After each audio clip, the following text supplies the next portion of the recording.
I always do this kind of slot last, and like Alyssa said when I turned up, it's like because I'm the money man, and I'm not. Well, one of my colleagues put some slides together for me for a while back, and I came to the event green, and it was like, I was the sort of fifth speaker, and the initial slide said something like, the benefits of equity versus the detriment of debt. And you're kind of going, oh God, this, and I'm the gatekeeper for a new lot of lunch as well. Okay, so my name is Devlin, I'm from the Community Shares Unit. The Community Shares Unit, I'll explain everything that we try and do in the next sort of 15 minutes or so. Has anyone, a lot of people here been to social finance events? Do you know there's sort of a lot of events where people are talking about how enterprises under social need access capital? I mean, it's something I'm really interested in, and it's something, no matter how small or backroom or homespun or large the initiative is that you're setting up, sort of access to capital is key. It's key to growth, and it's key to sustainability and all these types of things.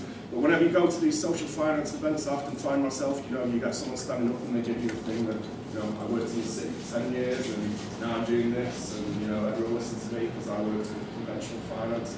Well, I'm one of those sort of people, but I hate doing it because it's just the worst thing. It's like, this idea that you can be in this sector and operating in the sort of, the social enterprise sector generally and not know what you're doing to me is a bit farcical. I've met too many people in this sector who know what they're doing, and I met too many people in the last sector when I was working in that who didn't have a clue what they were doing, and I was definitely one of them for quite a long time. My background's in corporate finance and law, but I've been doing this for about 6 years or so. So the Community Shares Unit, what are community shares? It's not a legally defined term, it's not something we necessarily sort of put down or codified. It's more of a term that was coined to mean, we know what we mean by it. So essentially, community shares are unique to a certain type of legal form that James alluded to before from Plunkett, but that's the kind of technical stuff that you don't need to know.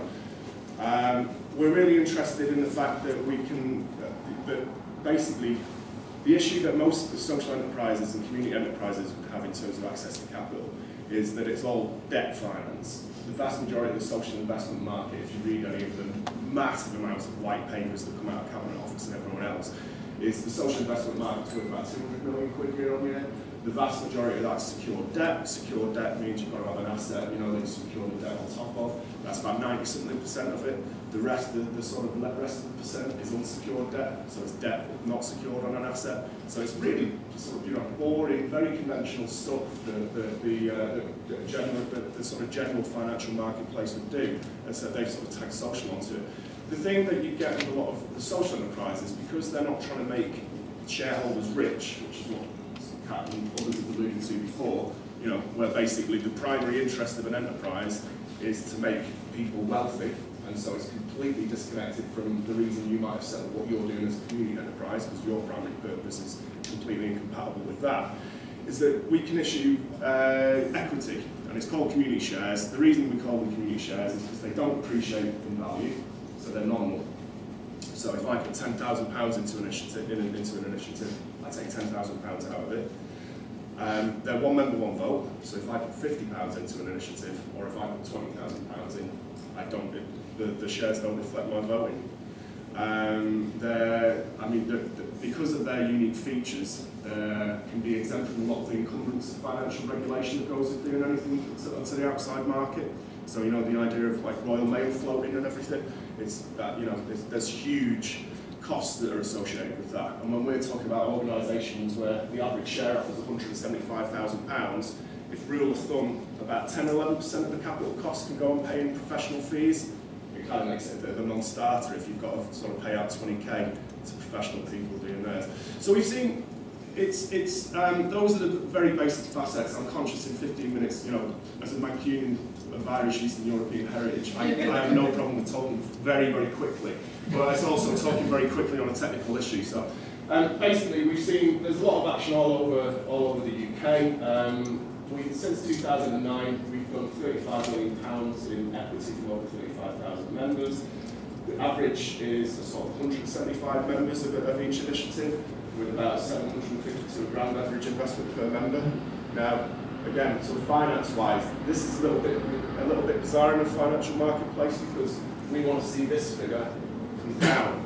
we're actually all about distributed, diluted ownership. We don't want, 2 or 3 sugar daddies or what have you invested in what we're doing. We want the community to invest in it. And as I think as Kat and James and others have mentioned, what you basically see is with the community behind what you're doing, it makes your business model more sustainable. The pubs are a classic example in terms of pubcos. You go in there, you take on the pub, you get a free license from the pubco for 18 months, and then they tell you, right, you've actually made a business work out of this, but now we're going to charge you 250k rent a year. And you're like, going, oh, that actually worked for a moment. You remove all that and you run it in the interest of the community. James was funny because he alluded to the fact that the Plunkett usually work with rural, middle-class enterprises.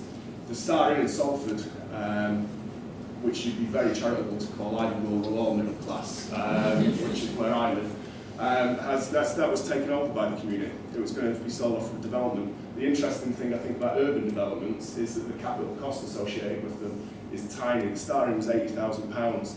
The Ivory House in London is worth probably about £2 million, something like that. The Devlin in Bath, £1 million. So there is, when people say this doesn't necessarily work in an urban context, you've got to think about, well, actually, what is it you try to make work in an urban context, and what's the answer you're after? So I'll click on. Sorry, I went to go swoosh there. So community shares market registrations. This is interesting because we hear about co-design, and I referenced, in terms of the Cabinet Office. I could spend day in, day out reading white papers that come from, think tanks, think and do tanks, think and don't do very much tanks, Cabinet Office, all these organisations. Some of it's really useful, some of it's great. But what the problem is with, if I was to come here today and say, right, well, I think I've got this great idea and I wrote a white paper about how equity finance can be a solution, for community enterprise, but I have no evidence base. That's basically all it is. So when we set up the Community Shares programme in 2009, this was the sort of action that we'd see sort of between 2001 and 2008, basically not very much. So 2 or 3 a year, sometimes 0. And what we did is we took 10 pilot projects and we set them up, we gave them a little bit of seed finance, so we could, you can actually, is it really bad to say, sorry Catherine, action research, is that terrible, is that really happening? It's fine. It's fine, action research, as we call it, I've said it before, and you kind of get university people going, oh, it's kind of, anyway. That's what we did, so 10 pilot projects, then we had an evidence base, and we've seen, people do a lot of things with infographics nowadays. I'm more of a bar chart that goes up sort of person. But that's basically, we've got to the stage where at 2013, we're seeing nearly 200 organisations launch with the ability to do this. Now, again, sorry, I'm doing what you did in terms of standing in front of it. Right. The green blocks on the left-hand side are initial public offerings. So they're, stock market listings, alternative investment market, that type of thing, Royal Mail, all those types of things. The types of things we're not interested in what we do. So, for example, what would be a good example? Facebook was launched on the NASDAQ a couple of years ago, and launched for about, I think it was 15 billion quid it was sort of estimated the value is that. It's never printed a set of accounts. So no one knows what it's worth, but it's worth 15 billion quid because people like me wouldn't understand what it takes to value something at 15 billion quid. So the shares are on for $54. I think at yesterday's date they were on for about $43. It's all this kind of thing where it's like speculative value on the IPOs. We're not very interested in that. But what we've seen in terms of the red blocks of community share offers in the past few years, so we're outstripping them. So we're outstripping conventional marketplace IPOs. Now, it's a bit of a mischievous figure, this, because if that was on the amount of money raised by the IPOs versus what the community share offers are here, I mean, they'd probably, they'd go like that and get swamped. But what we are talking about here is direct investment by communities. No one really buys shares in anything anymore. There's falsified pension markets, do all that type of thing. And we're trying to change that. We're trying to think, well, how can you unlock your money and use it in your community? We're talking about local money flows. We're talking about how you retain sort of value within the community and what that money goes to work at looking after community assets. So it's, it's great that we're seeing this sort of growth really. That's the line repeating what I've just said. So that's that. The amount of equity raised again has grown, so 2009, 2.2 million, up to about £15 million in 2013.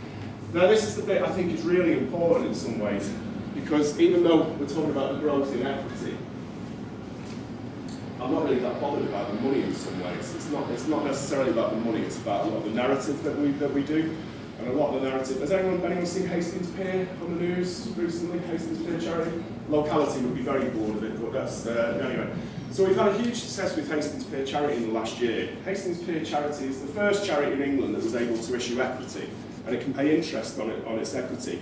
Previously, it was seen as being completely incompatible with charitable status because, a charity can't issue shares. Why can it do that? Because, someone will benefit from it. But what we've managed to do is convince the Charity Commission what we're actually wanting to do. We want the beneficiary class to benefit from investing in this, and we want them to feel part of it. And we want them, therefore, is what you're actually arguing in a lot of ways is Hastings Pier charity paying 2% interest on the share capital invested by its beneficiary class is better than them getting a 500,000 debt facility from a city bank and paying them 6 or 7 or 8% on that. The money's retained. The other thing that they'll do with a £500,000 share issue, so this is the important bit, is that actually it's a very small part of their overall funding package. So it's about 16 million quid is what they need to refurbish the pier, and the £500,000 equity acts is basically leverage. You can go to other funders with equity and say to them, look, the community's invested £500,000. That's risk capital. That means essentially someone else loses out first, the community. It's fully at risk. But what can you put on top of that? And that's what makes it really interesting, because the benefit of that for Hastings Pier is the reason Hastings Pier ended up in the position it did in the first place is because not enough people in the community cared about that thing on the end of the beach. Now, if you've got your money tied up in it and you've actually, you're going to have to use it and it's making it more sustainable as an enterprise, and you won't walk past it and you'll think, oh, I might want to actually see this and use it a lot more. It actually adds to the whole business model and becomes a very holistic enterprise just by having the community involved. So, as I say, the £15 million we did in 2013 is actually part of the smaller picture. What we're interested in is the leverage.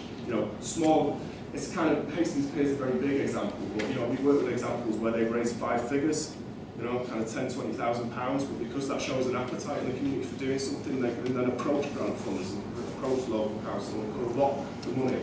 So actually, one of the things we're interested in is what does that look like in terms of what is bought in. The Community Shares Unit basically is supported by Department for Communities and Local Government, Locality, who we've heard of from Jeremy, Cooperatives UK, who are the trade association for cooperative enterprises, and we've got a micro-genius facility that you can look on. You can see it's like an online platform, so you can see some of these initiatives up and running. You can see, we're trying to get a bit more 21st century. There's a lot of these enterprises still have their money coming in terms of dribs and drabs and checks. And if you can remove that, shorten that, and make, basically one of the really interesting things that came off the back of Hastings Pier, they had a TV show on the BBC. They went out at prime time on a Sunday, and the investment spiked because they had an online presence, went right through the roof, because obviously a lot of people watch TV with tablets nowadays, and they can just log on and do it. And that immediacy, I think, is really important.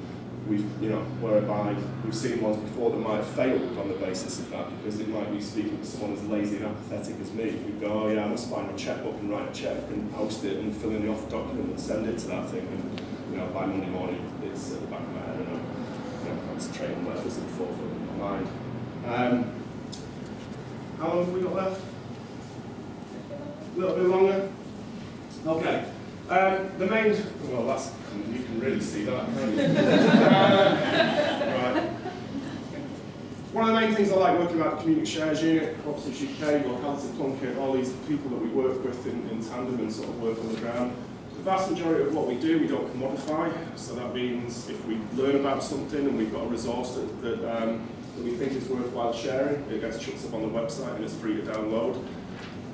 Everything that's happened in the past 5 years is on communityshares.org.uk.